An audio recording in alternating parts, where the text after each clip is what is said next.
Do you ever struggle with your accuracy in fly casting? You try to hit that spot on the bank where you see the fish feeding. As you make your cast, it's going towards the spot, and then it hooks up on a tree limb on the other side, and you break off, having to sit down for 10 minutes to build a new rig. And are you content with the amount of line you can cast right now, or would you like to increase that with a nice sexy loop? And what if I told you today's guest lives in Malaysia on a boat and is quite possibly the best fly caster in the country and the world right now? Stay tuned, because we're going to cover it all today. This is the Web Fly Swing Podcast, where I show you the best places to travel to for fly fishing, how to find the best resources and tools to prepare for that big trip, and what you can do to give back to the fish species we all love. Hey, how's it going? I'm Dave, host of the Web Fly Swing Podcast. I've been fly fishing since I was a little kid. I grew up around a little fly shop and have created one of the largest fly fishing podcasts in this country. I've also interviewed more of the greatest fly anglers than just about anyone out there. Paul Arden, an online casting instructor and the man behind SexyLoops.com, is here to take us behind the scenes and how he put it all together. You're going to find out what the 4 key blocks are to the fly cast and how you can implement them today. You're also going to hear about why you should be walking while you fly cast to increase your skills there. And you're going to find out why 10 to 15 minute session, that's all it's going to take as you go to keep elevating your cast this year. Plus, we're going to find out how Paul catches snakehead and why this is such a cool and tough, challenging fish to catch in the part of the world he's living. We've got an Ironman on today. Let's see how he does it all. Paul Arden from SexyLoops.com. How you doing, Paul? I'm very good. How are you, Dave?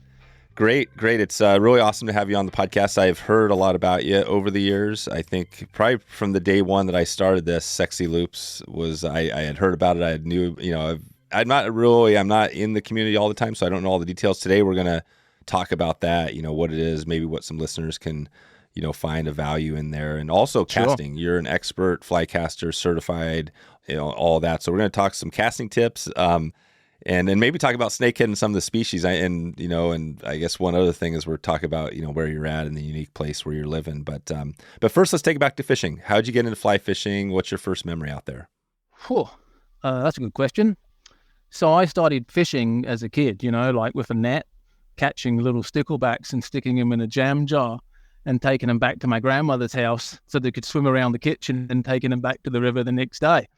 And then my first fishing rod was the age of 6. Still got a really good picture of that, how excited I am, and not much has changed. But and so I grew up course fishing, and then I was given a fly rod as a present at the age of 10. And then, so I was first in Scotland and then in England, and I was in Essex, so around London, and you have all these reservoirs that were built in the 60s and 70s for water for the London consumption. So there was a reservoir local to me called Arden Reservoir, and as a schoolboy I fished there pretty much all the time. And then from the age of 15, because when you turn 16, the tickets you suddenly become an adult, and the tickets went up 5 times in price. And my mum went in and said, "Do you have any jobs?" And it just happened that the bailiff there, who was working in the fishing lodge, he was due to leave. He was a guy who always gave me free fishing anyway. So I ended up working in the fishing lodge from the age of 16. So I was pretty much fishing full time at that point. Oh, there you go. And so that was it. And then did the Sexy Loops, how long did it take before that you started that? And then why did you get that going? Well, I often say I started that by mistake. So I started that in 1998. So give you a bit more perspective. So when I was 21, I dropped out of university a couple of times and I went traveling. So I went to New Zealand, and I went to New Zealand to fish for 6 months of the year. And then I spent the other 6 months of the year fishing somewhere else. And I ended up doing that for nearly 20 years. So 6 months fishing in the mountains of New Zealand, absolutely wonderful. I always thought I'd emigrate out there, but after a certain amount of time, we might come to that. After a certain amount of time, I just felt that I'd done it. And so I started looking for something else. But while I was there, so I dropped out of university. I was, at that point in my life, I was just picking up random jobs, and I didn't really feel that it was going anywhere. And I thought should become an instructor. So I thought I'd like to guide. And I thought to become a guide, it'd be good to teach people to cast. So I went and got my casting qualifications at the age of 25. So it's been 96. And 2 years after that, I thought, because the internet was pretty new then, this had been 98, I thought it would be good to have like an advert, a one-page advert. There's nobody on the internet. There's no Facebook. I think Google had just started. And so I tried to buy flyfishing.co.uk, which had gone about a year before. And at that time, I had an article coming out called SexyLoops for one of the fishing magazines. And so when I rang up for the domain and he said, well, that was gone. Is there anything else? I said SexyLoops. And there was a very long pause down the phone line where this guy was obviously thinking to himself, fly fishing, that's a bit weird. Pornography, right. Is this a real conversation? So that's why I started, but I'm very lucky I did that because it gave me a brand. So It was accidental, but it's worked out very well in my favor for sure. Yeah. So do you think the name, just the SexyLoops name, has made a big impact, especially early, putting you on the map and just people? I don't think it's a name so much. I think it was a content. So after the first 6 months, nobody was checking it out. It was just me, and I had a hit counter on there. So when I came back to England after a New Zealand trip, I thought I'll write down everything I know about fly casting, which was like seven long pages. I spent 10 days doing it, and it became the fly casting manual, which ultimately got chopped up and turned into 50-odd pages. And at that point, there was only two resources of information about fly casting. There was SexyLoops, and there was a site which disappeared, which was a good one, though. It's called Slow Snap. And so we were just first through the door. And then there was a big growth in that time. The big thing for SexyLoops, about 6 months after that, we started a discussion forum. And so we still have, but back then, it was almost the dark ages of what we knew about fly casting. And suddenly we had all these people from around the world discussing the physics and how it actually works. And we learned an absolute huge amount during that period, and still do. But back then it was like, turning on a light switch. So I think that's what helped establish it. Wow. Back in then. That's amazing. Yeah. So you were basically early in 98. I mean, one of the first fly fishing, casting maybe. So at the time there was not another website dedicated to fly casting that you knew of. There was one other, Slow Snap. That was it. And there still really is. And I don't think anybody's covered it like we have in that way. And then it became everything. I mean, like a few years after that, because obviously to keep people coming back, you need to add more content. So we very quickly went 5 days a week, and then we went 7 days a week. So there's a different writer every day of the week, and there has been since the year 2000, and it can come from anywhere. So I'm in Malaysia, but we've got writers in the States, and then we've had in Australia, New Zealand, Europe, all over the world, and they come in for it, and they write a daily page of whatever they want to write. And over a period of time, you get to know them. And most of them they can stay anywhere from 8 months to, I think, Lars has been there for over 20 years. So it's really been driven by different personalities, different people, and everybody's sort of in the fly fishing world somehow, all friends, all connected. That's right. Did you feel like, having been in this world for so long, that it's a pretty small little space of everybody in the fly fishing space? Yeah, everybody knows everybody for sure. Yeah. That's for sure. I think people coming into that don't realize how small it is sometimes. Bruce Richard said it's easy to be a big fish in a small tank. Right. That's right. Yeah, I'm talking to Bruce here shortly too. We're going to be talking surprise and casting as well. Yeah, that's awesome. So I mean, yeah, you created this thing and still going. What's been, that's a long time. There's been a lot of sites that have come and gone. What's kept you going? Why haven't you, turned off the lights or said, hey, I've done this? What keeps you going? Oh, it's my income, or it wasn't my income for quite a long time. So, when I was traveling there's a few reasons. I mean, one is I think it's good to put the information out, and it's what I do. It's become my life.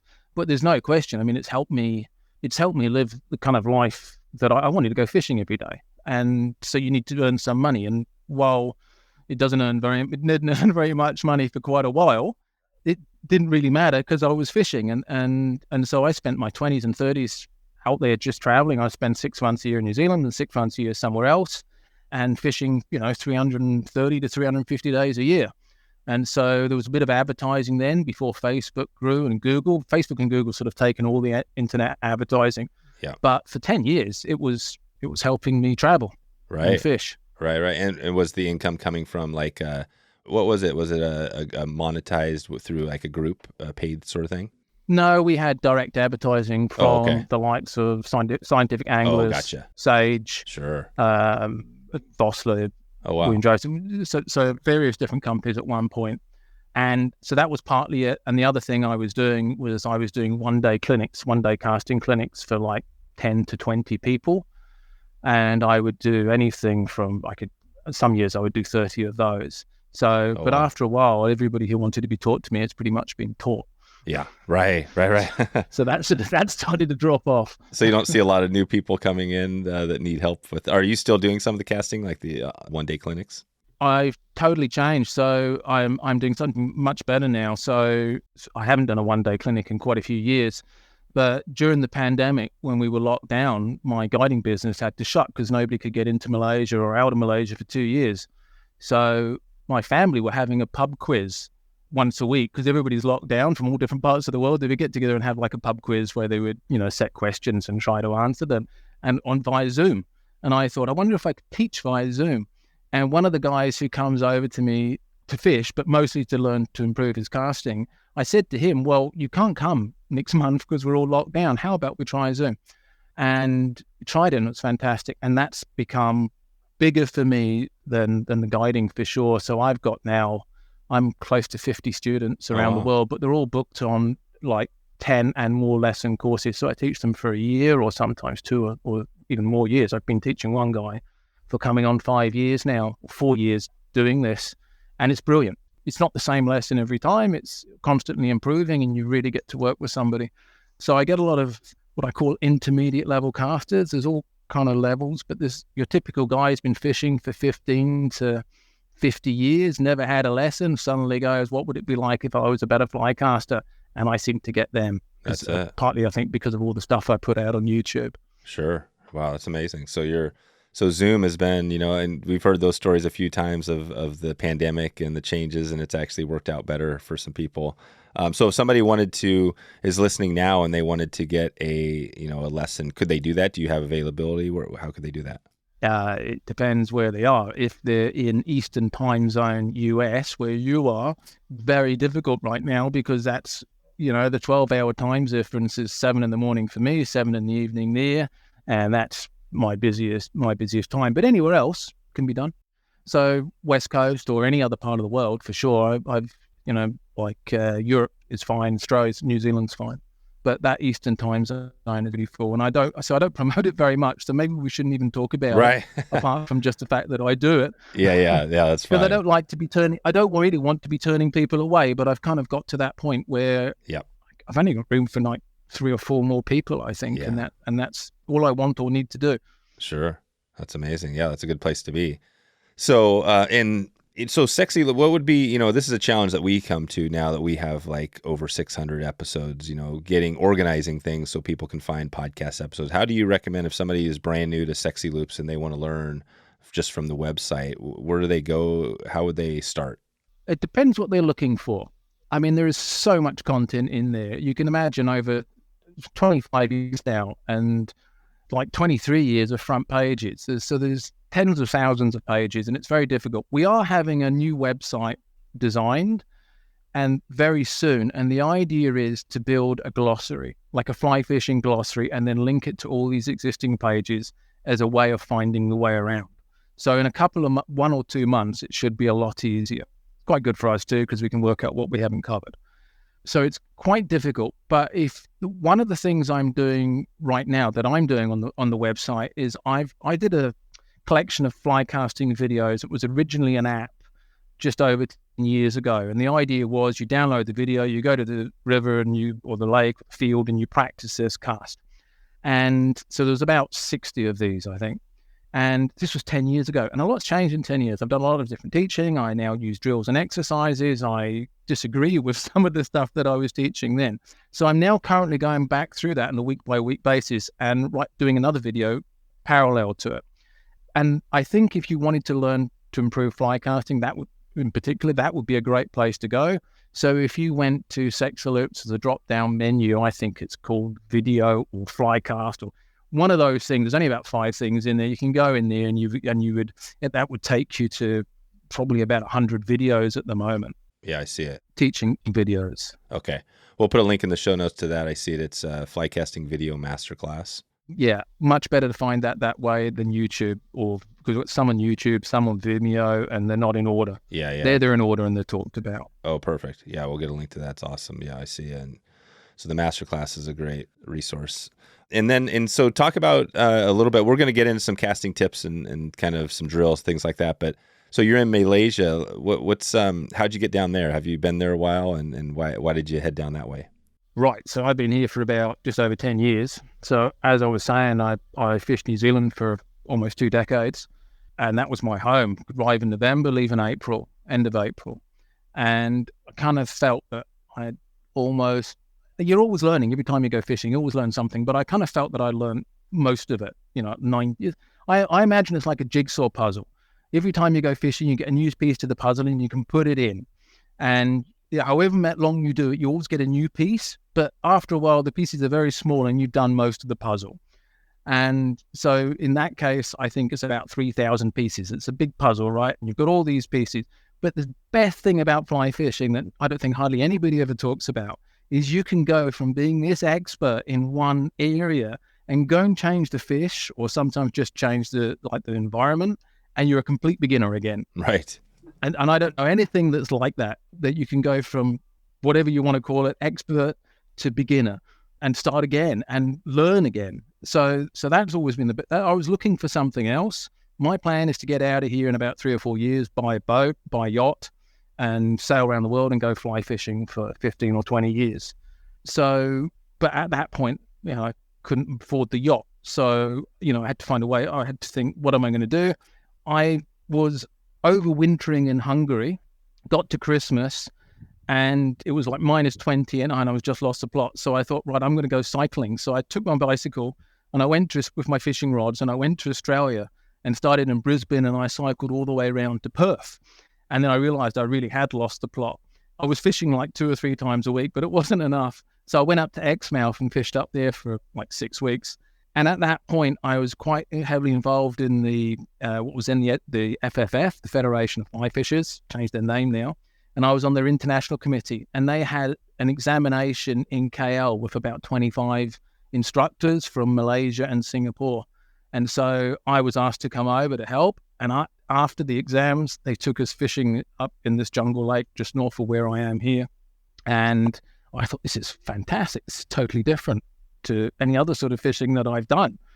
And I was then invited back 4 months later they had a big fly fishing festival, and I was like one of the presenters. And again, afterwards, it took us to fish in this lake for snakehead. I said, this is great. This is fantastic. How do I do this on my own? Because I don't want to be guided all the time, particularly none of the guides actually fly fish. I just like to spend time. I want to fish on my own here. So I came back and I rented a car and I borrowed a kayak and I fished on the lake for 4 months. Didn't do very well, but I did catch fish, but very few. And then I did the same again the next year, but I'd actually bought a car at that point, but still fishing the kayak. And I wasn't doing very well. And I said, I don't know if I want to spend 10 years here. So what I'm going to do is I'm going to buy myself a boat and I'm going to live on this lake in the jungle for a year and then make a decision. And that was 10 years ago, and I'm still here now. Oh, wow. That's amazing. So it's been incredible. The fishing here is amazing. I don't know how much you know about. Nothing. You're adding a new destination to our travel program. I think this is something. Well, don't send everybody over here. We won't. So look, but it needs some people to protect it, because when you bring anglers over to an extent, they bring money in, and you can do catch and release conservation. And without that, then the fish get pulled out and they get eaten, right? So I think it's a very good thing. I'll tell you about a project I do up north in a minute. So with the snakehead, they're similar to the snakehead you have, but these ones are much more beautiful. They've got purples and emerald greens and golds on their scales. And the water here is very green. It's full of algae, so you actually can sight fish for them. So they breathe. So when they're active and there's not very much oxygen in the water, every 5, 6, 7 minutes, they'll come up and take a mouthful of air and then turn down and go back down into about 20 feet of water, or sometimes even 30 feet of water. But every 5 minutes, they'll come up and they'll be up at the surface. From the moment they've breathed to turn down, you see them for like 1, possibly 2 seconds, and that's your shot. So if you can put a popper in front of that fish like 2 feet as it's coming down and you bloop it away, he will have an instant reaction on it and take it on your second loop. It's an incredibly difficult shot to make because you have to be accurate. There's no false casting, and you don't even know when they're coming up or where. So it's incredibly difficult. And they're big, like a decent, like a good, I mean, a lot of them are like maybe, they're an adult at 5 pounds, but a good fish is probably about 11, I call them 5 kilos. So about 11 pounds, 12 pounds is when I sort of think of them being as like a trophy, but we get them up to 18, 19, 20 pounds. Wow. My biggest, I think, was 18. So they'll come up, and then there's another way of catching them where the two adults will look after the babies. So in the wet season, they spawn, and the adults wait. I think the eggs take about 2 or 3 days to hatch, and then for the next 10 weeks, I think it's 10 weeks. I'm kind of trying to put all the bits together. It's about 10 weeks. They'll look after the babies, and they'll give them a tour of the lake, and the babies will come up and breathe. So you have this little school of babies coming up, usually around the bankside or in among stumps, and the adults are protecting them. And then every once in a while, every 4 or 5 times, the babies come up. One or both of the adults will come up, and that's your 2-second shot. Wow. And it's just fantastic. And I've always thought, you might think, that can't be very good to catch fish when they're looking after their babies. But I've always thought of catch and release as being educating the fish. And in this particular case, you're educating hundreds of fish. Want to experience a magic trick? On a certain river at a certain time of day, time slows down. Where is this place? Located in the heart of Montana is a place where people go to slow things down, to float down a historic river, and to watch the birds dance across the sky. Watch animals explore the open land, and of course, to fish. If you're looking to slow things down, Helena, Montana is waiting for you. Visit Helena, Montana right now. You can head over to helenamt.com to get a change of pace this year. Skwala Fly Fishing builds gear to solve problems, not expand product lines. Everything they make excels in its intended use to improve your time on the water. For 2024, they released the new Back 80 wader, which features all the rugged, bomber fish hard durability of their RS wader in a streamlined, performance-focused, zipperless design. You can check out Skwala right now and support this podcast at wetflyswing.com/Skwala. Step into extreme comfort with Skwala right now. I've seen some of the videos, so yeah, you got to sometimes make a long cast to them. What do the snakehead think they're eating? What are you trying to imitate? I think it's a trigger. I think it's an instant response, but that sort of eat frogs. Yeah, frogs. So right. I think it's a frog imitation. Yeah. But anything skipping across the surface is it's like fleeing. It's like when something runs away from it. Something runs away from a cat, it snatches. Yeah, lots of fish like that. What a unique fish too, because so they're breathing air. Do they breathe air and water? Is that how it works, or?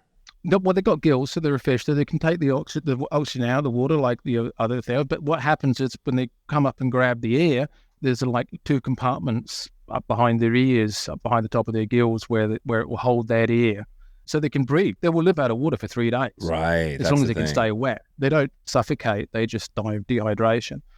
So it's a remarkable fish. That is remarkable. I think they're incredible. That is remarkable. And if you can spit, they're very spooky. Everybody thinks they're aggressive, but they're not. They're spooky. If you get your first shot wrong, you probably won't get another shot. So if a fish comes up and you're too slow and you go bloop, bloop, bloop, bloop, and it doesn't respond, next time it comes up, it's spooked. And you know it's spooked because it comes up slowly and turns down quickly with a splash. And they'll stay spooked for 1 or 2 hours, and you can just waste half a day trying to fish for fish, and they won't eat. So it's really about getting the first shot in. So it's a real caster's fish, and it's high pressure. You might only, in a good day, in a reasonable day, you might get 3 or 4 shots. In a blinder of a day, you might get 10 shots. Gotcha. So it's been great to actually find something that requires this, really good casting skill and different techniques. Are people coming out to fish with you out there? Yeah, they do. Yeah. Yeah, and they return too. So I have sort of a regular clientele. But I always say, because some fly fishing is quite difficult, so I always say, first time you come, you won't catch anything.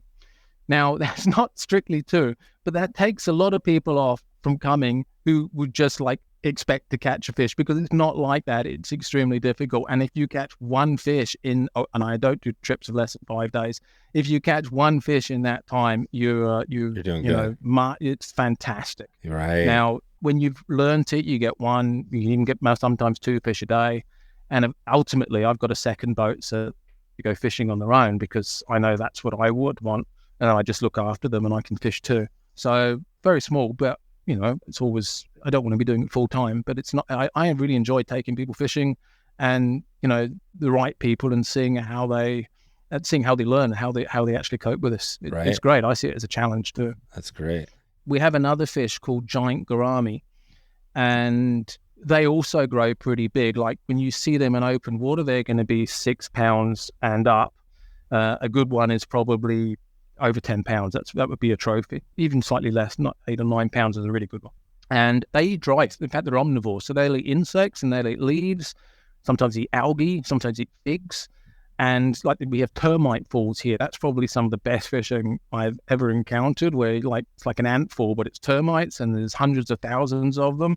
And then you have these 4 and 5 kilo fish up on the surface going backwards and forwards and eating these termites.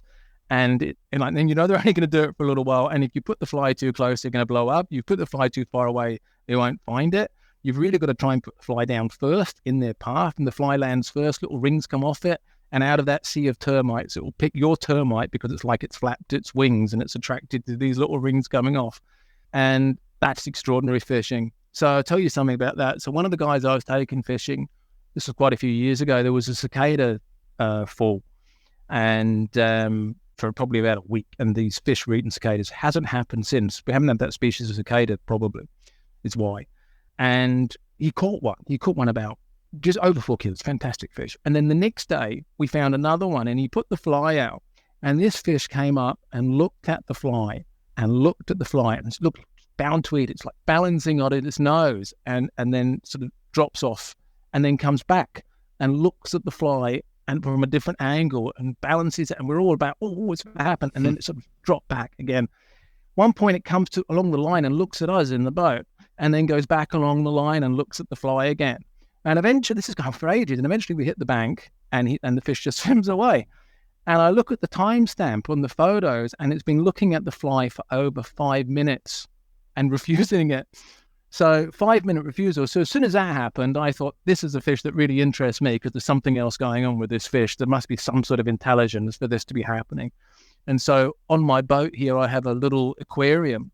And I always get a little baby gourami, and I keep him for about a year as he gets bigger, and I feed him and I learn about him. And he spends all the time looking out and wondering what's outside the aquarium instead of what's in it. Amazing fish. Oh my gosh. Amazing. And they can breathe too. Yeah. Right. Wow, this is cool. I want to hear more about some of the details on, maybe we'll dig more into Malaysia and in that area. But let's talk about casting, because that is a big thing. You're obviously teaching. You've got a lot of people that you've taught over the years. And we do have a lot of people that have been fishing for, like you said, 10 years or more. For some of those people that have been fishing for quite a while, but they're still struggling, what is the first thing you tell them? Like, how do you walk a person? What's the first step if you take it to maybe your masterclass or your video sessions? Well, that's a good question. So the first step is to recognize that it's not going to happen in a single lesson. It's going to take training. It's not going to even happen if you just have lessons. You're going to have to train and practice and work with drills and exercises, and in order to expand this. I don't think, obviously it's better if you get a lesson from somebody who can actually teach you what you want at that level. But even then, if you go through those videos, there is no question you will improve, but the key is to train. So when I give lessons, I say to my students, from one lesson to the next, I usually set about 7 or 8 drills to practice on top of what they've already been doing before, especially, and maybe some new content. And I expect them to train for anywhere between preferably 8 to 10 hours. If it's 5, that's okay. But if it's not, then it's probably not worth doing, really.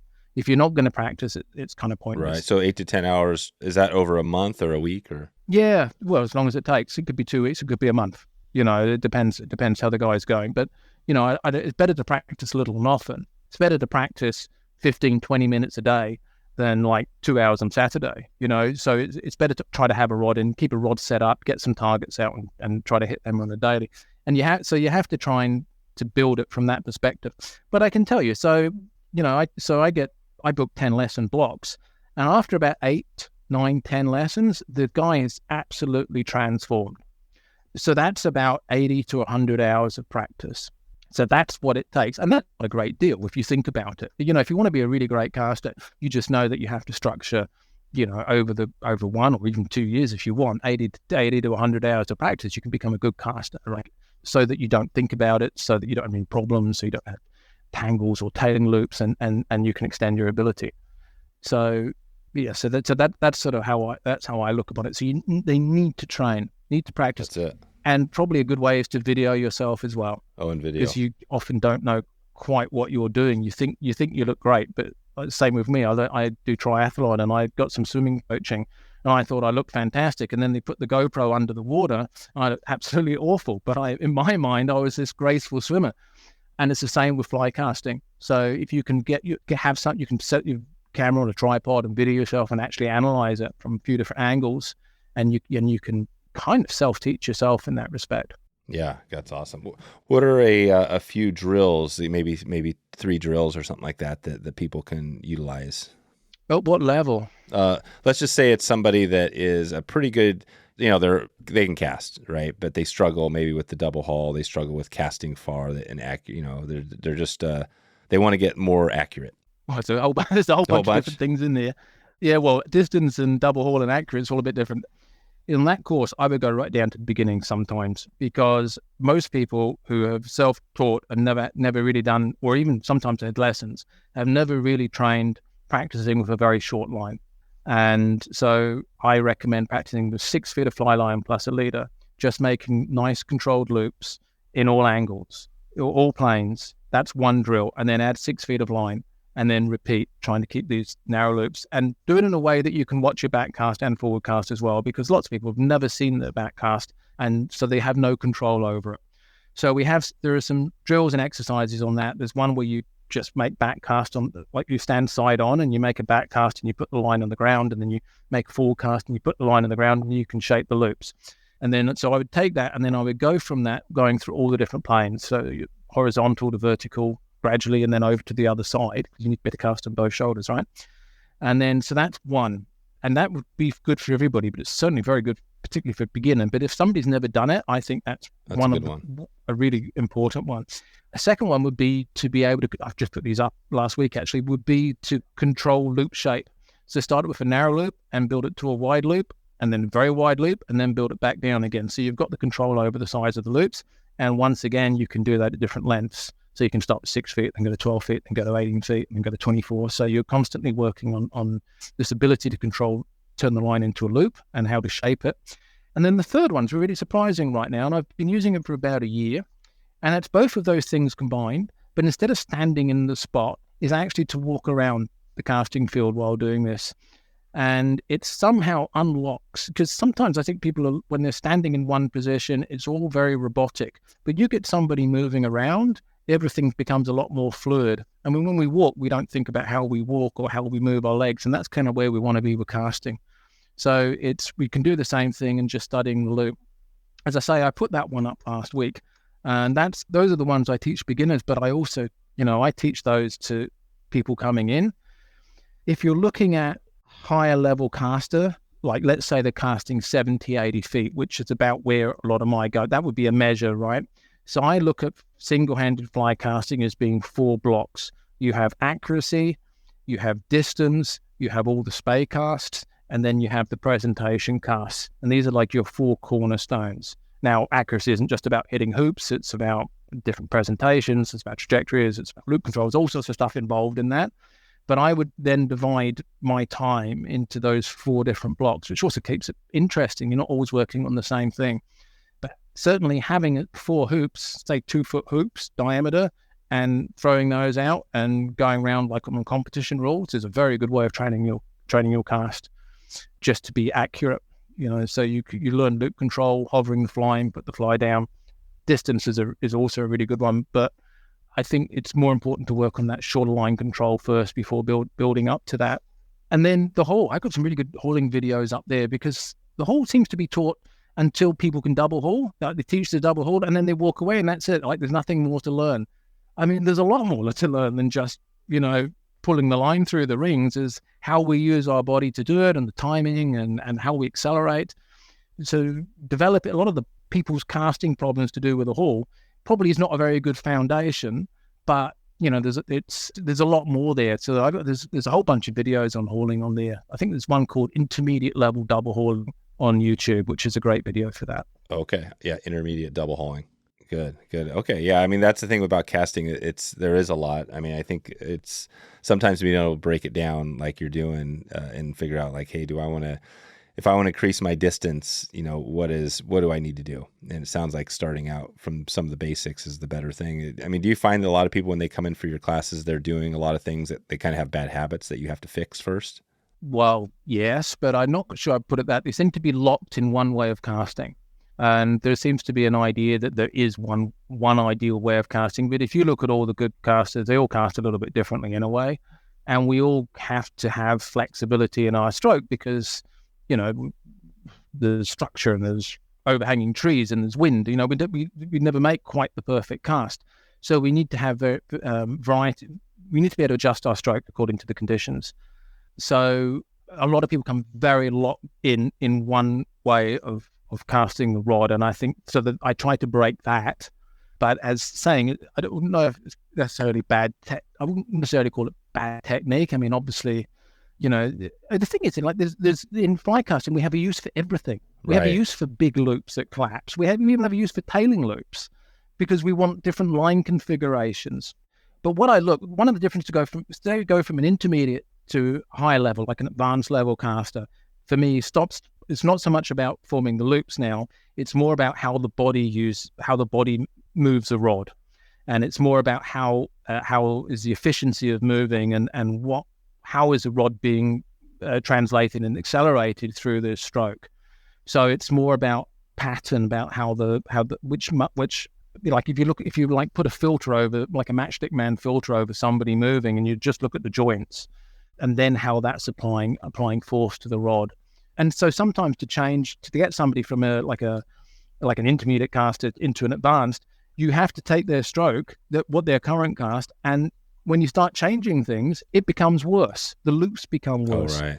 And then because we change what the body's doing first, and then we take that and then we refix the loops afterwards. So it all depends on levels, Dave. I mean, it's difficult to say what's right for one person because they're all different levels. Yeah, no, I hear you. I think that is a good point. I mean, the body, that's so important because, I mean, I am definitely not an expert caster, and there's times where, I'm struggling with the wind or something like that, right? But that's what you're saying. There's times where you got to learn to use the body to get more power, to open up your stroke, to change your loop. What would be a loop? Talk about that, the bigger loops versus the smaller loops versus, say, the sexy loops, right? Like, what could you tell them a tip on understanding loops more? Oh, it depends how much you want to know about that. So you've got two parts to the loop. You've got the fly leg and the rod leg. The shape of the fly leg is determined while the rod tip is accelerating the line. And then as the line starts to slow, as the loop forms, we have the separation between the top leg and the fly leg and the rod leg. And that, on a non-hauled cast, that usually always happens at rod straight position. So the rod unloads, it goes straight, and then it goes into what we call counterflex.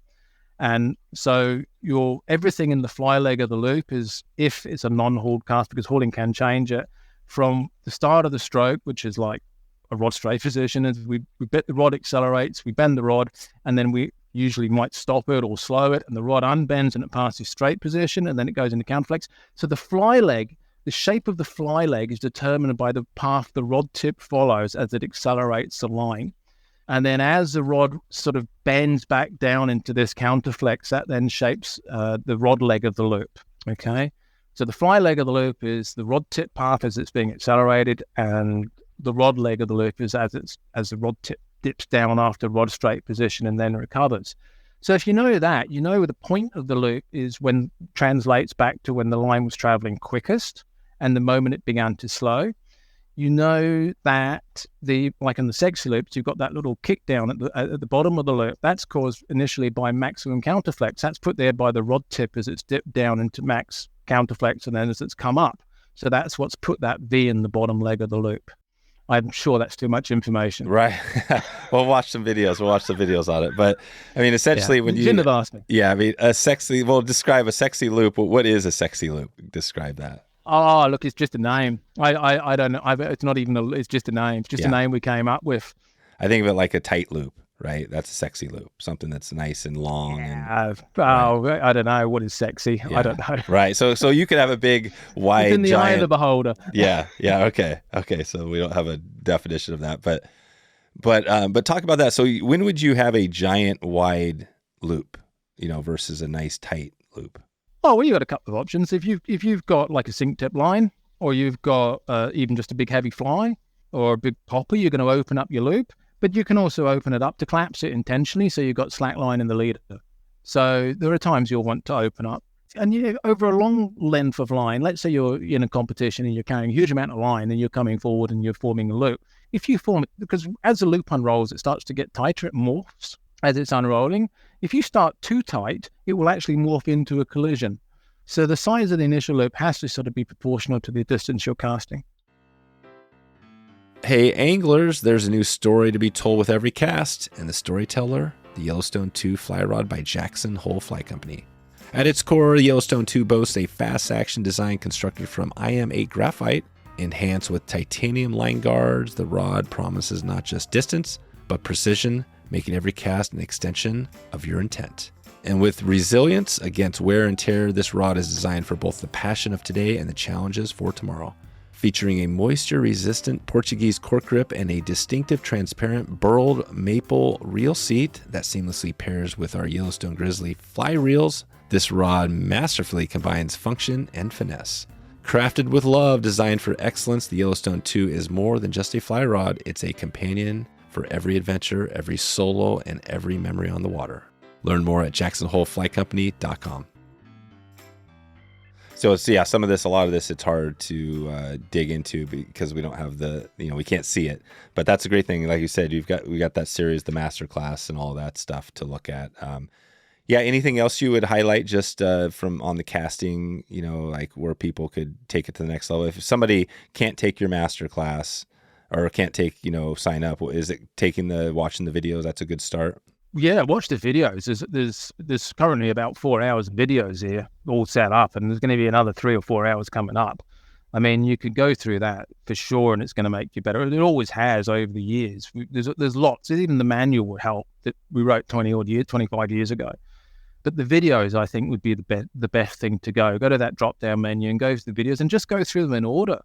Work on, and it might seem a bit odd to be practicing with a line on the ground, just going backwards and forwards. Well, if you're very good at that, then move on. But it's always worth going through it in order and spending time on these drills.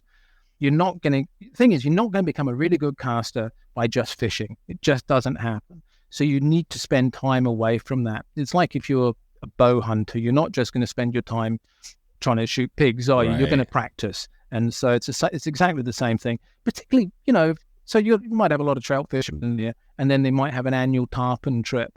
Most of the guys I teach are saltwater orientated. They either go on trips or they live there, because you need high level casting in the salt because you've got windy conditions and you're taking shots. It's difficult, and so that stuff needs to be trained before you go.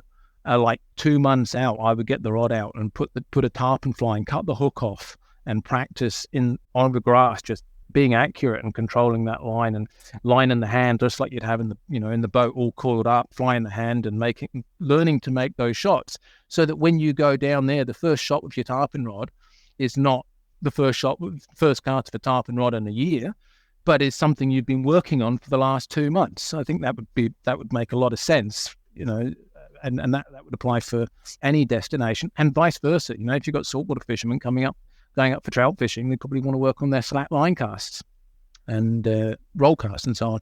Yeah, I love that. That's a great. I mean, I love the bow hunting. That is like, you're not gonna. I'll bet if you talk to a bow hunter, they're probably saying they're doing as much bow shooting in the off practicing as they are right out hunting. So sure, or golf. Right. They go to the driving range, or they they don't just go and play in games, right? They have to train. It's the same for us. That is the difference. I think that is the difference with fly fishing, because I feel like the majority of people that fly fish just basically, they're learning the cast while they're fishing. Do you think that's true, that most of the people are doing that in general? Probably. Yeah. Probably. Not so much in the SexyLoops world, to be honest. Yeah, right. Sexy, I think it would be, but you tend to be in your own little world, and you think that's what the rest of the world is like. Yeah. But I'm quite sure it isn't. Yeah. No, but it's a good reminder for everybody. And I mean, there's a lot of, on SexyLoops, lots of guides and casting instructors and competition casters. There's a lot of knowledge there.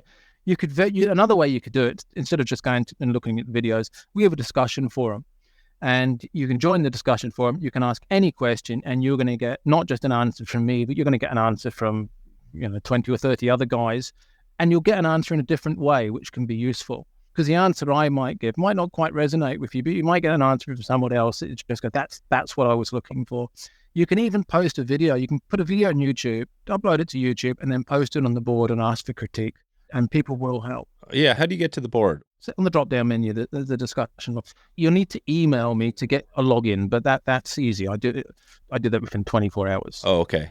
How would they find if they want to get on, they just email? What's your? It's on there. If it's on the login screen, join up. Okay. It's for at SexyLoops.com. Okay. So you get people in, and our people, yeah, I mean, that's a good resource there. If you have any questions, definitely somebody will answer your question there.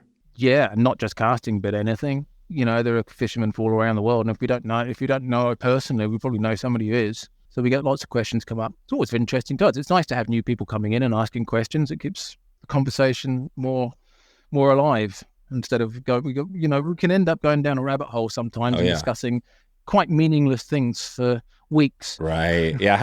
How do you deal with that? Nothing to anybody else. How do you deal with that as you're the person running this thing, or maybe there's other people, but how do you deal with getting people in there that maybe like the trolls, or I don't know, have you ever dealt with that before?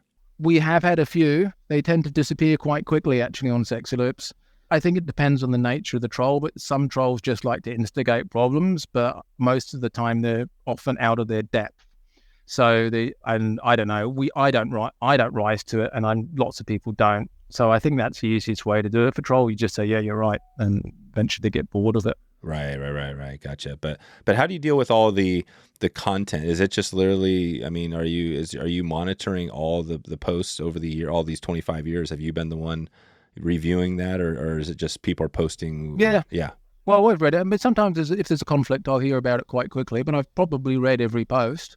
It's not like thousands of posts a day. It's not like a Facebook or something like that. So it's there might doable. be 20 or 30 or 50 posts a day or something like that. And so I'll spend an hour or 2 hours on the board quite happily. I've always done that. I mean, like when I was in New Zealand, same thing. I'd have a campfire. I'd be on the back of the truck. I'd have this tarp over because it'd be raining. I'd have the tarp over it, and I'd be on the board discussing fly casting. Right. Man, that's so amazing. Yeah, this is cool. I mean, I'm as interested in your life and your travels as the fly casting and stuff, because it's pretty interesting.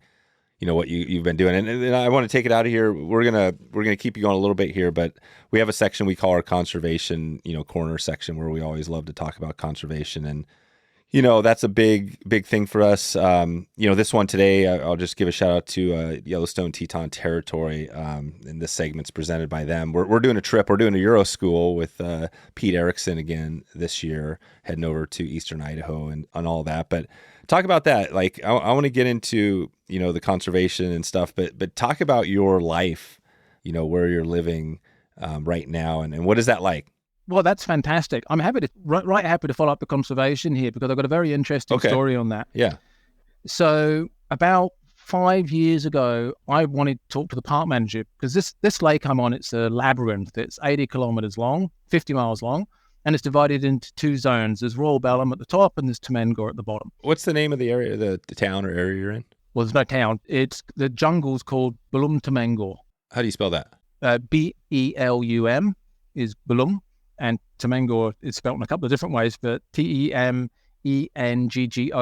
But just if you looked up Belum Rainforest Resort, you would see the lake that I'm on, right? Yep, gotcha. So that's sort of the highway dips across about a third way down the lake, and pretty much everything north is Royal Belum, which is protected. So there's no forest. There's never been any forestry there. There's fishing, obviously, but there are tours, there are houseboats that go up to it, but it's a very protected area.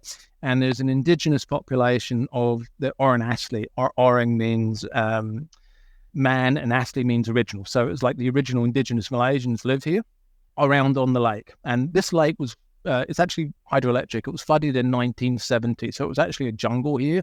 Very small dam. huge lake. And so I wanted to talk to the park manager who was running all the parks, particularly the one up there. And I went and had a meeting with him, and he told me about a river which flowed into the top of the lake called Sungai Tiang. Sungai is river, and Tiang's just the name of the river. And it was almost devoid of fish. So they stopped all fishing and all access for like 3 years. And he asked me to go up there and see if it would be, because he heard about fly fishing, said would it be an interesting to do it for fly fishing? So I went up there, went up with a couple of the local Arden Ashley from Sungai Tiang, from the village, and who fished but didn't fly fish. And there are marcia there. There's two species of marcia. There's copper marcia, which grow to about 4 pounds. And then there's red marcia, which probably in that river only grow to about 10 pounds, but they can grow to 20. But to be honest, you're unlikely to get those because they're underneath the copper marcia, and the copper marcia are going to eat the fly first. And then when you cook them, they spook. But they're there.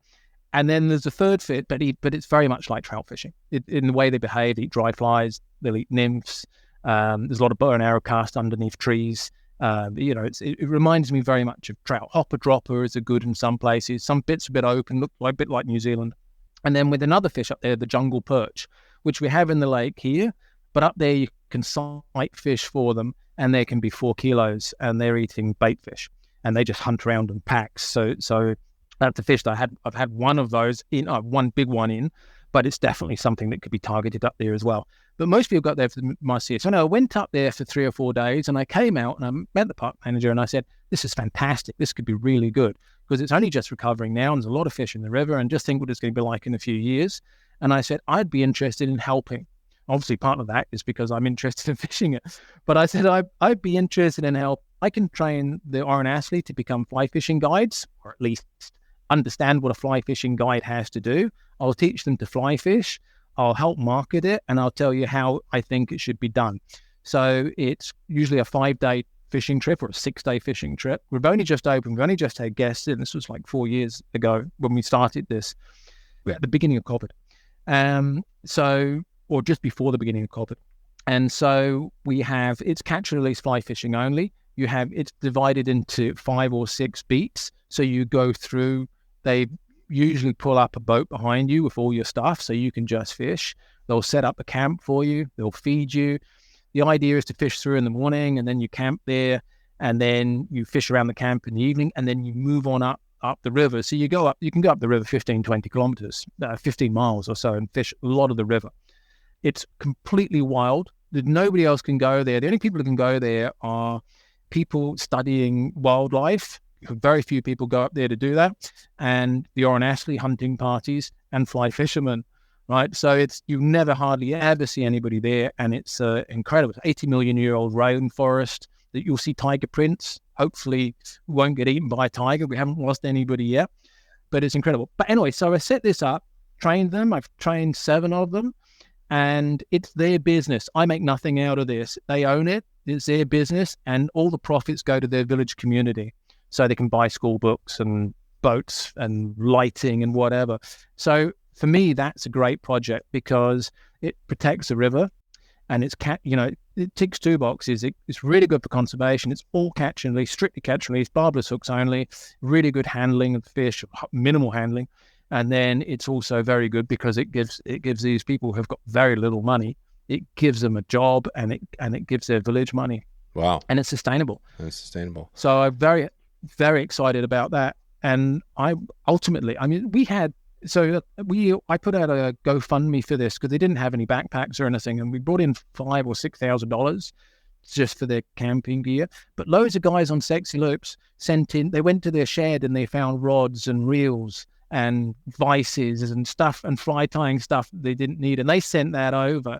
And then a few companies got involved, like Arix Hooks. They are also the Scott distributor, and they send us 8 Scott rods or 9 Scott rods and a whole bunch of lamps and reels. So they're really well kitted out as well.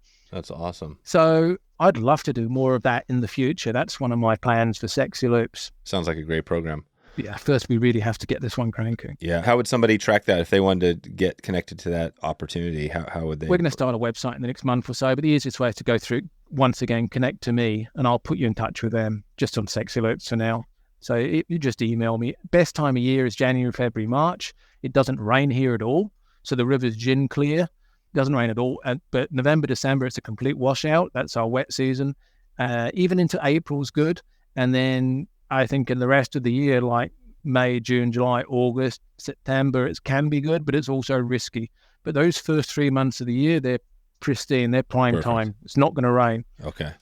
Wow. So that's it. Okay. So now that sounds like an amazing trip. And so I guess Malaysia is obviously kind of, Southeast Asia. It's kind of, you're connected to, you could literally drive up to Thailand, right? Do you get out and explore? Do you have a car? Are you driving around doing all that stuff?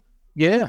Well, I was in Thailand last month. Oh, okay. Just drove out. I'm 20 kilometers from Thailand. Oh, yeah. Yeah. Oh, wow. So yeah, we went over for a holiday. I used to take the boat up on the roof of the truck. I had this old truck, and I used to take the boat up, and I drive it up for like 8 hours and stick the boat off the beach and go and visit islands, visit resorts in my own boat and fish it that way. And I've been lucky. So one of the things I did last year, I do a TV show over here on Discovery Channel Asia, which is a fly fishing show. And we did 3 episodes. We did a season. We did 3 episodes here, and we did 3 other episodes around Peninsular Malaysia. So I fished in Langkawi for ladyfish. I fished Taman Negara for marcia, red marcia, even though it was a golden marcia. It looked golden. And also for sailfish in Kuala Lumpur. And so we did 6 episodes here, and we're planning the next season now. Hasn't gone outside of Asia. Obviously, the plan is to get that out. Next is try and go over to East Malaysia. But I'm hopeful that really takes off, because I would like to fish these other countries around as well and explore them a bit more. Right, right.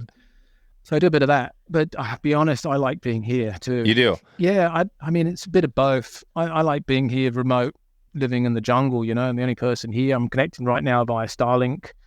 I see elephants around the side of the lake. Oh, wow. The moon's not coming up yet. Absolutely beautiful when it comes up. I saw 2 people today, 2 Oran Astley in a boat, and that's the only people I've seen today. And I hardly ever see another fisherman. No kidding. We're at the parts of the lake that I fish. I imagine that's quite different to the States. Yeah. There's not a lot of places you can see an elephant or a tiger, right? Do you occasionally see tigers running around? I haven't seen a tiger. I know a few people who have. Generally, you don't. If you do see a tiger, it can be a bit of a problem, I think. I've seen tiger prints and fresh tiger prints. They don't want to be seen. Well, no, unless they're eating you. Right. Right. That's the thing. There's these animals are smart. I'd imagine they've been hunted a lot, right, over the years. So they probably know. Yeah, there's not many. So I first came here. There was they reckon there was 34 tigers. Oh, wow. And now it dropped to about 17 in this jungle, but it's gone up again to about 28, I think. So there was a problem, but it's sort of recovering a little bit. And we also had the swine flu. So a lot of their pigs, they were eating pigs, and all of the pigs died. So some of them are moving out from the jungle, which is a bit of a problem. I see. Are you a resident of Malaysia? How did that work? Not a resident. I am married to a Malaysian. Oh. I got married when I was 47. So I got married 7 years ago. And so that's made life a little bit easier for us. Yeah. So before that, it was a bit difficult. But that's cool. And she fly fishes. We got married on a lake in Tasmania. Uh-huh. Wow. So describe give us a little bit of insight into the boat, the living, like what is the boat what's your daily look like there? What's the boat, first of all, that you're on? I got a custom built boat made. It's a aluminium hull, 28 foot. It's got a front cabin in the back area, and it's got a toilet and a shower and a septic tank, and solar panels, the work. So it's and Starlink. Is it a sailboat? No, this is an aluminium motorboat. It's got a 85 horsepower on the back. I'm trying to get a picture of what it looks like, like it's aluminum, but it's big. 28 feet is a big boat. So it's a big aluminum boat. It's called the Battleship. Oh, the Battleship? Yeah. Well, do you have a picture online anywhere of it? Yeah, probably. If you went in on the SexyLoops and you went down to picture of the day and clicked on that, there's a whole bunch of pictures from the jungle, and you'll see this boat there. Okay. It's not huge. It sleeps it normally have 1 guest, but it would sleep 2 guests, and it will sleep 4 people at a push. But it's normally 1 or 2. Normally, if we've got more people, we're camping on islands. But I normally only have 1 or 2 guests. And then I run 2 12-foot tinnies off the back. I pull them around, and then what we fish on. Oh, So I they see. got that's so small boat so we can get in and stalk the fish. That's it. But it's lovely, I mean, it's tropical weather, so the climate's the same pretty much all year, apart from it's either wet or dry. But the temperature is the It's same. always the same. I mean, I don't know what it is in Fahrenheit, but the coldest it gets here is about 23 centigrade, and usually it's about 33, 34 centigrade in the day, Yeah, that's pretty depending on the good. time of year. So roughly, yeah, it's probably doesn't get too much lower than 75 degrees Fahrenheit, probably, which is great. Yeah, 74. Yeah. Same So, for- but that would be about 5 o'clock in the morning.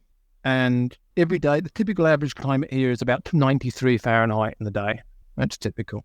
Yep. So That's that right. will be about in the afternoon. Sometimes it gets closer to 100, but it's not, that's unusual. We did have the lake a little bit warmer than that this year. The lake water gets up to about 93. It was a bit hotter this year, but it's warm. Are you swimming in the lake? I do, yes. Yeah, no problem there. So yeah, I'm a bit worried about the fish chasing me and recognizing me, but I do triathlon. I do the Ironman here coming up in October. So I'm having to start doing my daily swimming soon, and because I've got two fears. One is being attacked by Snakehead that recognize me, and the other is the Ironman. So closer to the Ironman, that becomes a greater fear. So that gets me into the water. Right. What do you mean? What do you mean you're afraid they're going to recognize you, the snakehead? Well, look, I mean, if you swim into a set of babies, what are they going to do? Are they going to attack? Now, I think it's an irrational fear, right? So I thought they're not going to attack, but maybe they do. I go and get some swim coaching down in Kuala Lumpur. And after the pool, I go to the cafe and I'm talking to the guy who owns the cafe, and he's saying, "What do you do?" I said, "Oh, I'm a fishing guide and I fish for snakehead." A woman who wasn't even part of the conversation perked up her ears and she said, "Oh, snakehead. My friend got attacked by one of those." Right. Bit her across the chest while she was swimming. Oh man. There you go. That's something to think about. So I just don't. Do they have good teeth? Oh, God, yes. So I have to use 40-pound tiger wire. If I use 40-pound wire to land these fish, 100-pound mono, they'll go straight through. Oh wow. So they got yes. a razor sharp teeth. Yeah. They'll take you to the bone for sure. And they got Dang. really clamp. So I really don't know. But I mean, if you read about it on the internet, of course, everybody's been attacked by them. But I don't Right. think it happens. No. Apart no. from this woman who was swimming and got Yeah. unlucky. Right. I agree. Yeah. But what you're saying is that you have to train for this Ironman, so you know it's worse. It's worse to not be ready for the Ironman than it is to get bit by a snakehead. So you're gonna swim. Yeah, it's a greater of two fears. When that fear overtakes the fear of getting chased by, Yeah. getting bitten by a fish, then I'm in the water, and I enjoy it. I like swimming. Yeah. Is the Ironman? What is it? Is it a triathlon, or what is the Ironman? Yeah. It's the full distance triathlon in Langkawi. So swim, what is that? 2.4 miles, 112 on the bike, and then run a marathon. Yeah, and run a marathon. Wow. I'm just trying to stay young. Yeah. I don't know if it's helping. What are you best at? I know I've heard, because running a marathon probably takes it out on your body a little bit. But what is out of the three things, what are you best at? It would have been running, but I think now it's probably biking because I don't run as much here. I run once a week when I go to town. I run, like 20K or something like that in town. But I've got a bicycle on the boat, and so I train on the bike 5 days a week and do long rides here. Oh, you do? Yeah. So that's probably my best now. But it's very difficult here because it's so hot and so humid. It seems like another level of fitness. But I don't know. I mean, I want to spend a long life fishing and stay fit and healthy and live outdoors. So just fishing doesn't do that. I need to do some sort of sport as well. Yeah. That's why you do it. It gets me doing it. Yep. It's enjoyable. That's cool. Yeah. So many questions I want to ask you just because there's, you have an interesting life. I mean, it's pretty cool. You're living in a remote part of the world, fishing for snakehead, but you're doing it all through these online. It's pretty amazing, right? To think this day and age, would you have thought back in '98 this was going to be your life? Did you have any idea? I didn't know. I mean, in '98, I mean, back then, prior to that, I thought I would be writing books and magazines. So I was writing magazine articles prior to becoming an instructor, and that was the way to go. And the internet changed that. So no, I had no real idea about that. But we make rods too. So Oh yeah, I saw that. Yeah, you make rods. Yeah. So my job is teaching, fly casting and guiding. But with SexyLoops, I've designed rods. I started about 10, 12 years ago. I wanted to build rods that I really liked in the really high quality, high end stuff. And that's really, it's not the primary job of SexyLoops is like it's an online publication and it's information resource. But, the primary business part of it is ultimately to manufacture tackle as well. Yeah. So we've got a whole range of rods that we make, and that's been fascinating. I really enjoyed that. I really enjoyed designing the rods. To give you an idea of what they're a bit like, my tastes, my favorite rod prior to this would have been a Loomis IMX. So going back into the early 90s, that's what I think was the best rod. And I think rod design sort of made a very weird move away from that, and mostly trying to always make something different. I don't think it's possible to make a better rod every 3 or 4 years. It's just possible to make a different rod because materials haven't changed very much. So I don't think I'll ever. The first rod we came out with was the 9'6" weight, and I don't think I will ever be able. I don't think in the next 30 years I'll be able to make a better rod unless something really radical changes, and I don't know what that would be. So, but of course, rod companies need to be turning over more rods. Yeah, it's they won't tell you That's that. it. They want to tell you every 3 years. Oh, we've got a better rod. It's like your phone's better or your laptop's better, which is true. But I think in the rod, it's not. It's just different. And then the lines have taken a really weird thing. They've become heavier and heavier. So a lot of 5-weight lines are 7 or even 8 weights if you actually measure them. And so it went from like being half up to 2, 3 line weights up. And so rods are becoming stiffer and lines are becoming heavier. And so you want to be fishing like, if I was fishing in the States for trout, I'd be using a 4-weight, right? Because a 4-weight line's nice and light. I'd use a 4-weight DT. And you can fish fine tippets, but you can also fish small streamers with that too. Maybe a 5. 5 is very popular in the States, right?